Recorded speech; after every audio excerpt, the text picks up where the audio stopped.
Today in documentary studies, we turn to oral history and documentary studies. I'll begin by providing you an overview, some definitions of oral history, as well as a note on the technology of the tape recorder. Some of the masters in oral history that we'll be looking at in this course will be presented. I'll talk to you about ways to analyze the work of others as well as doing your own work, and we'll return to some haunting questions of oral history, specifically around the idea of reliability and validity.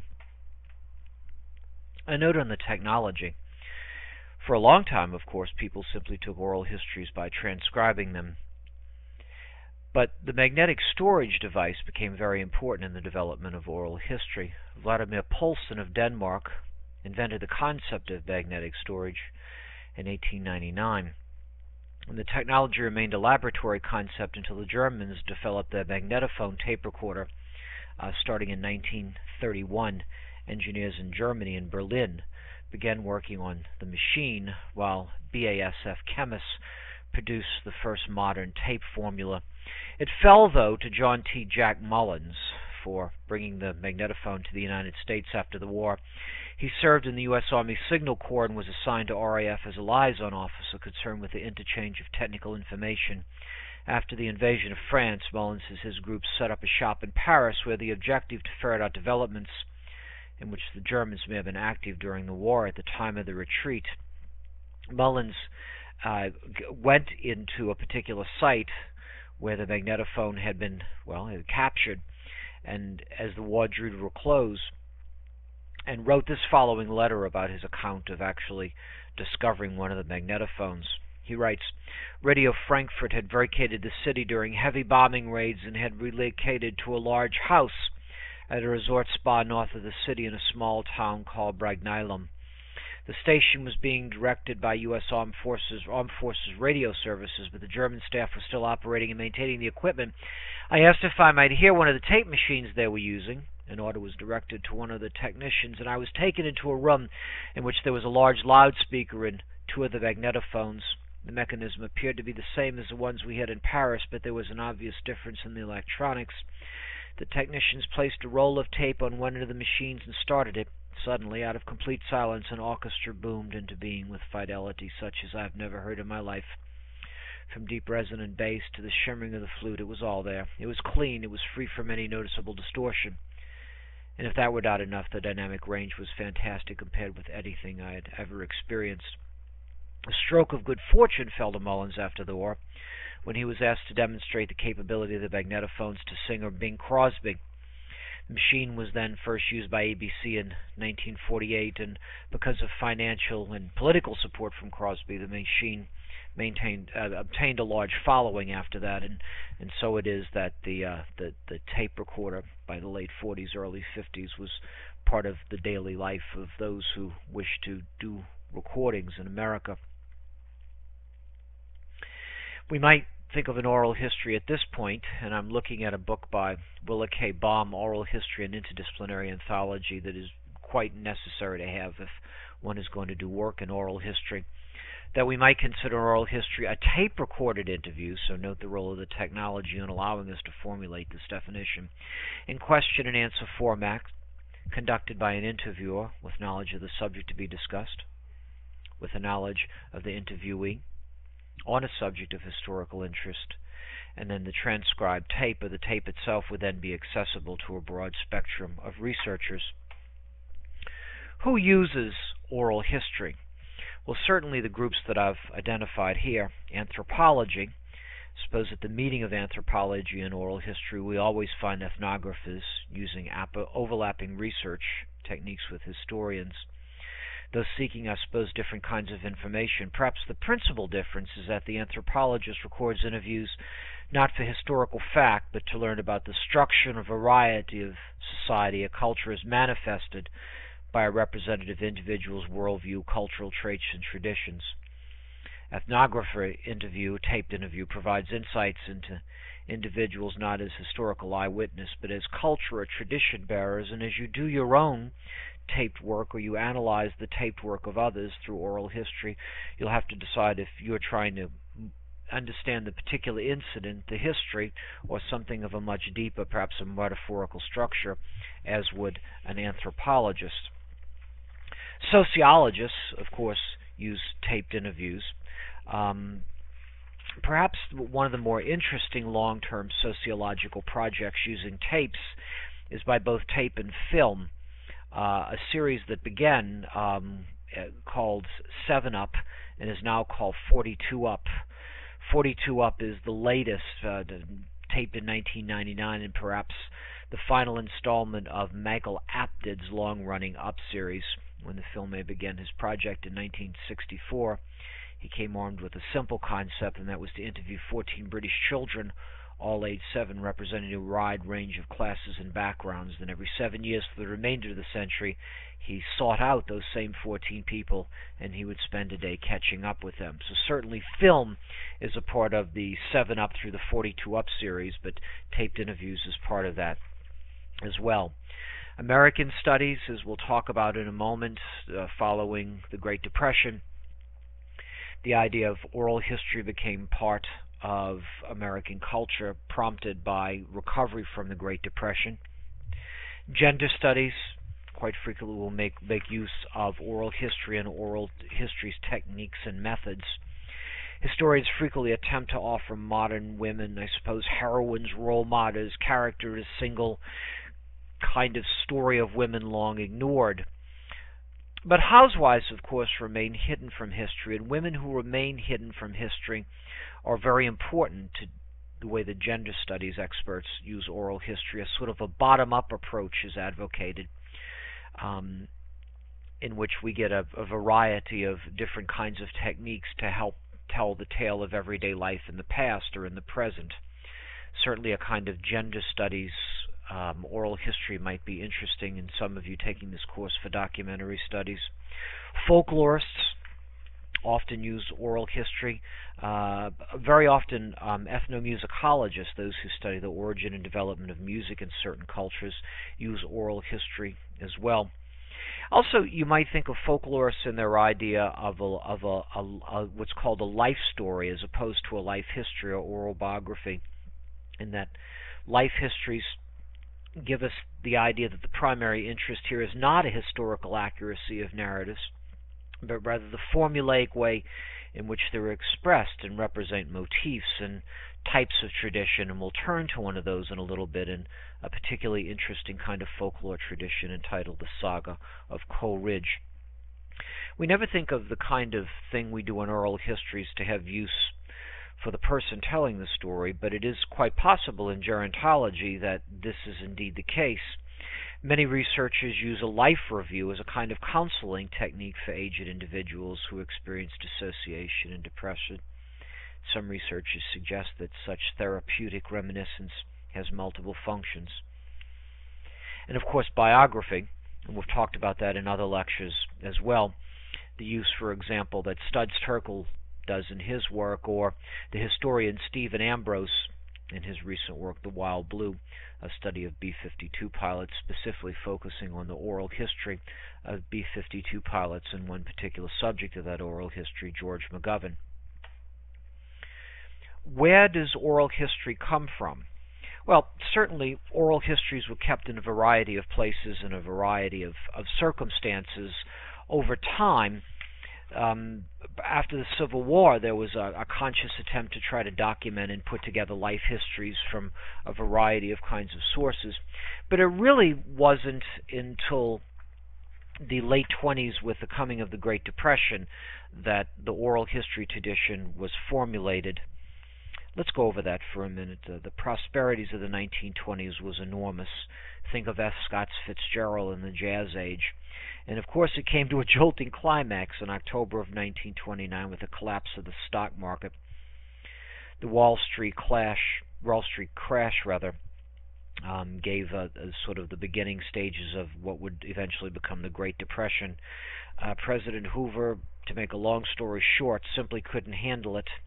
In November 1932, a nation sorely disillusioned with Hoover gave an overwhelming mandate to the Democratic Party and its new leader, FDR, Franklin Delano Roosevelt.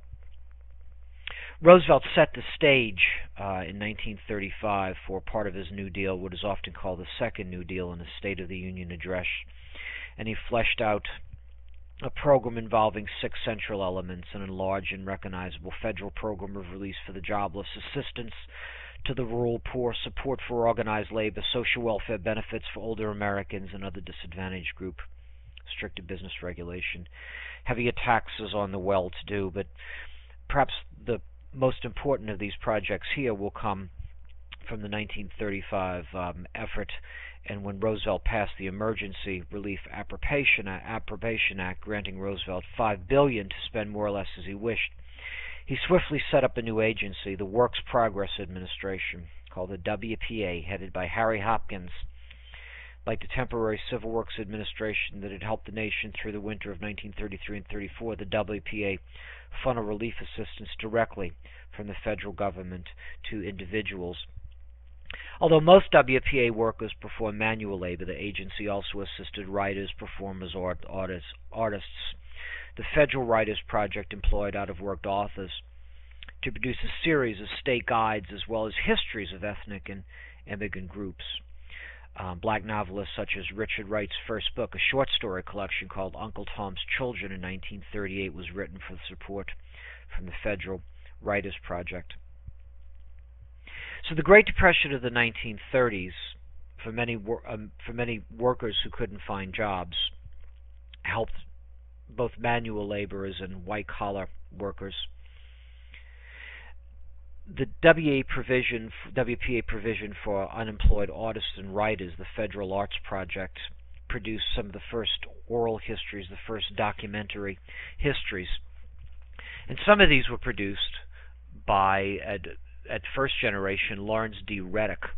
Reddick had interviewed ex-slaves while studying at Fisk University, and he was one of the first to seek funding for a systematic project. In 1934, Reddick, then teaching at Kentucky State College, proposed a project to study the needs and collect the testimony of ex-slaves in Indiana and Kentucky to Harry L. Hopkins, who I mentioned a moment ago, director of the Federal Emergency Relief Administration, called FERA. And approximately 250 interviews were conducted between 1934 and 1935 as a pilot project under Reddick's direction.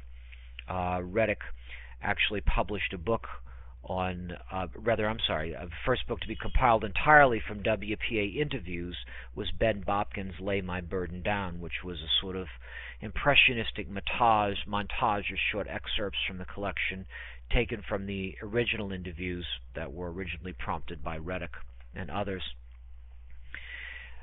The oral history movement takes an enormous jump forward with the work of Allan Nevins, born in 1880, died in 1971, who was a historian at Columbia University. He studied at the University of Illinois and worked in journalism until 1927. He taught at Columbia from 1928 through 1931, when he was made DeWitt Clinton Professor of American History in 1942, and then finally retired in 1958. It is to Nevins that we owe the idea of an organized institutional commitment to oral history at Columbia University. The Oral History Research Office, which exists today and is still functioning marvelously, is the oldest and largest oral history program in the world. It was founded in 1948 by Nevins, who was also a Pulitzer Prize-winning historian.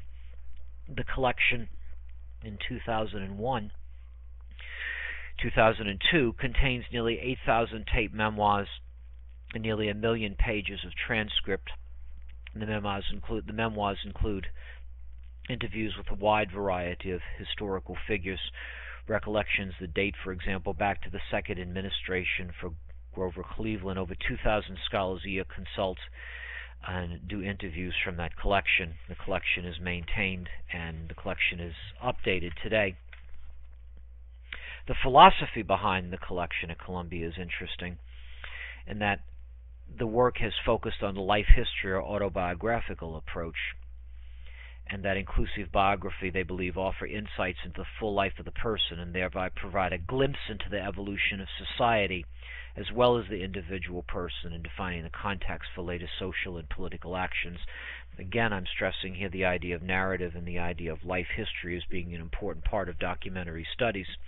The Oral History Association was founded in 1966 and is very popular today with historians, specifically people who seek to try to use the techniques of oral history.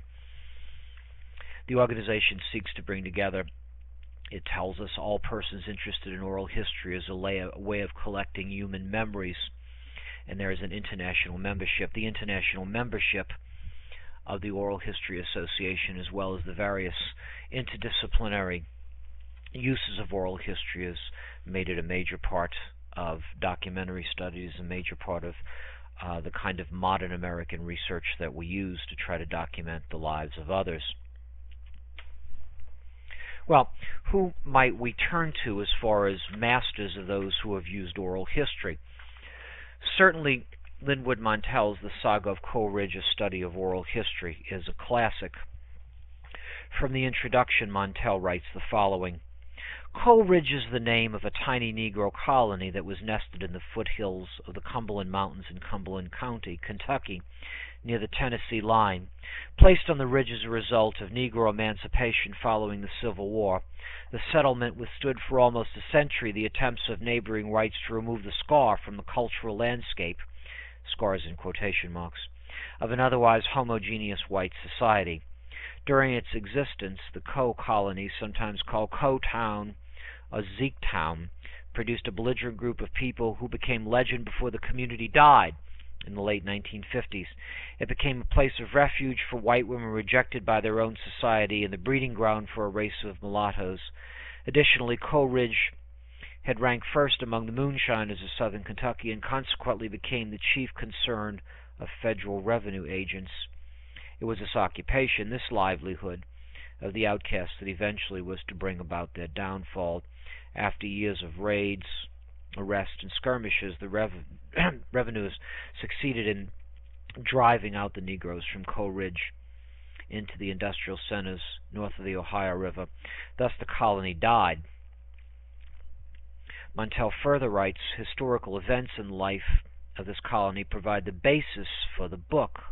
The Saga of Coleridge is not an ordinary reconstruction of local history, however, for only a very few written records pertaining to the settlement remain. The major source materials are the inveterate oral traditions collected from former members of the colony and their white neighbors.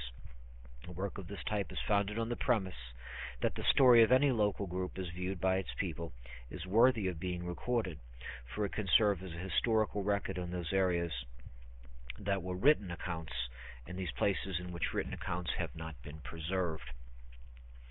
We've talked elsewhere about Studs Terkel. I've listed here a more recent book, his most recent book, in fact, Will the Circle Be Unbroken? Terkel was a radio personality for years in Chicago. His radio program, the Studs Terkel program, was heard for over 45 years on Chicago, and a number of these tapes are certainly available. Terkel won the Pulitzer Prize in 1985 for his book The Good War, the story of World War II soldiers told through the eyes of soldiers and civilians. The book, Will the Circle Be Unbroken, is an interesting one. Terkel says this about its origin. This is the one book I never thought I'd write. It was too big for me, too abstract. It was more in the domain of the metaphysician or the minister. He says that the idea was put forth to him some years ago by Gore Vidal, And Terkel writes, but what of the one experience none of us had had, yet all of us will have, death? Now in my late 80s, Gore Vidal's challenge of some 30 years ago had come back to haunt me. What is there to remember of a time and place at which none of us had ever arrived? And the stories of death experiences, thoughts of the afterlife, consume the book, and those who Terkel has interviewed for his most recent book. Finally, the idea of Tom Rankin. We've spoken before about Indivisible and local heroes and what that Indivisible project has done and has tried to do. Again, a book has been produced from this, Indivisible Local Heroes, as well as a website. Well, let's turn to evaluating the work of others in oral history. We might ask, in evaluating the content, not only how sound is the evidence that presented, but is the interview a thorough one? What's the depth of the interview? Can we get a sense that the interviewer has probed as deeply as possible to elicit information from the respondent? As well, we might ask in this long list of questions if the interviewer gets the most as possible out of the person being interviewed. And the final question, of course, is other participant really a disinterested party? In most cases, probably not.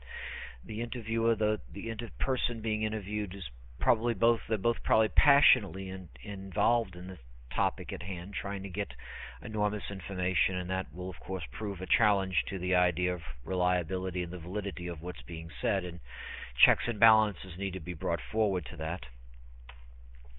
As well as evaluating general projects, the overall project. We ask, for example, does the project have a well-defined set of purposes? Do we have a good sense of where the project is going from its general overview? Certainly, the Indivisible project is very clear on that. The Indivisible project, says that there's an agenda behind what's being done here. It does have a message to impart. It relies upon artistic representation to show individual action in specific contexts, and that the projects of Indivisible present many perspectives and experiences rather than a single viewpoint, and that these try to present first-hand experiences of people in 12 communities who speak freely about their own experiences and about their kind of local engagement. Also, it's good to think about the availability of the interviews that have been collected and what restrictions to access are there about these. Certainly the Columbia Oral History Project, the office there, the tapes are accessible to others. There even is a series of seminar series that are provided at different times of the year that make the work that's going on there more available to a general public. To continue with analyzing the work of others, we find the question again about reliability. Does a project provide information about both the interviewees and the reviewers in sufficient detail to help the researcher make judgments about the reliability of the information that's been found there? Again, ways that information collected during an interview may be checked against other kinds of information.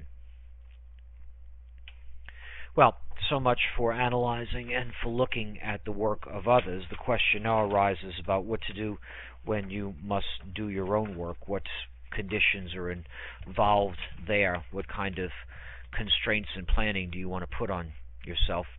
Of course, the idea of focus was spoken about in other lectures, something that will turn your idea from a concept to an actual construct, something that will allow you to fully articulate your project. And of course, the all-important idea of the literature review, not only help you generate variables, but for readers of a project to provide a sort of reliability check so that readers may judge and gain the information that you provide against information provided by others. The literature review becomes critical in doing that.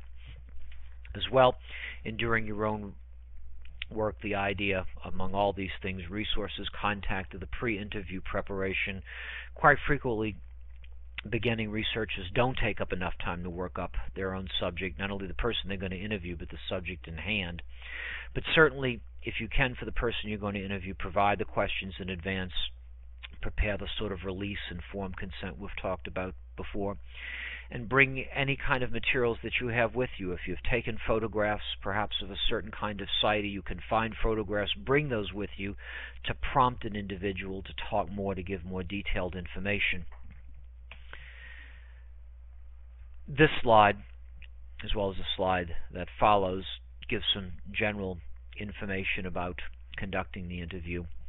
Out of all the advice here, I'd certainly suggest that the individual needs to become a kind of active listener. And after starting the sessions with an easygoing kind of enjoyable kind of questions to overcome any initial tension or discomfort, become an active listener.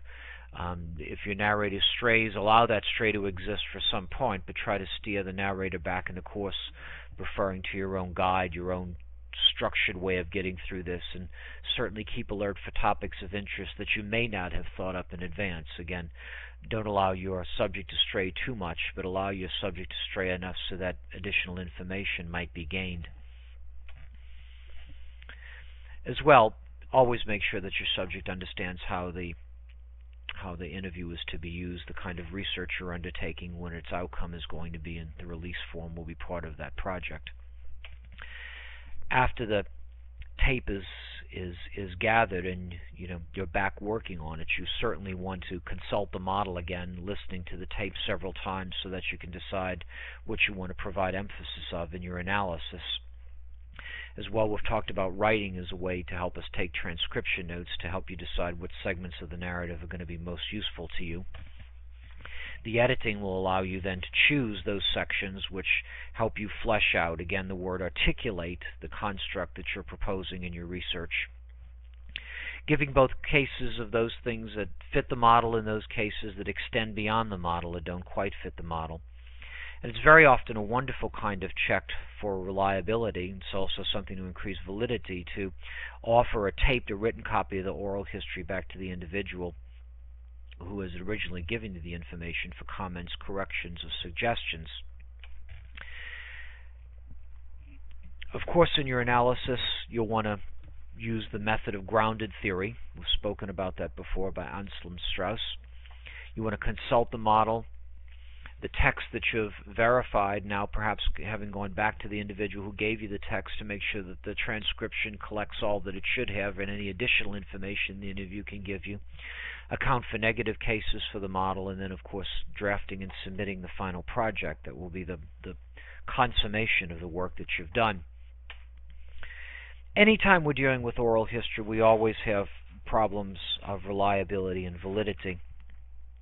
Alice Hoffman, in an article called Reliability and Validity in Oral History, an article that's been reproduced in Oral History and Interdisciplinary Anthology, I had talked about that early in the lecture, writes the following: one of the persistent challenges presented by scholars to oral history regards the reliability and validity of the interviews.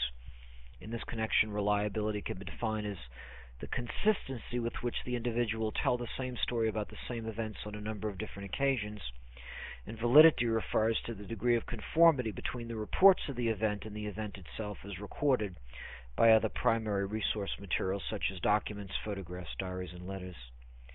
Now, it's conceivable that an oral report might be a true description of an event. Its validity cannot really be tested unless it's measured against some other body of evidence. Without such evidence, an isolated description of an event becomes a bit of esoterica, whose worth cannot properly be evaluated.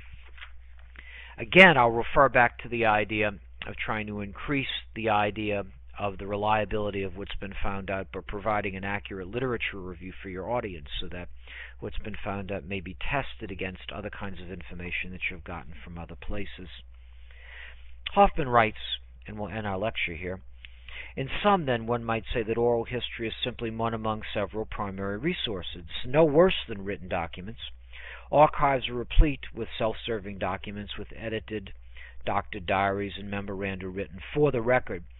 In fact, when undertaken in the most professional way, oral histories may be superior to many written records in that there is always a knowledgeable interviewer present, actively seeking to promote the best record obtainable. In your work in documentary studies, I know that you will also strive to promote the best record obtainable.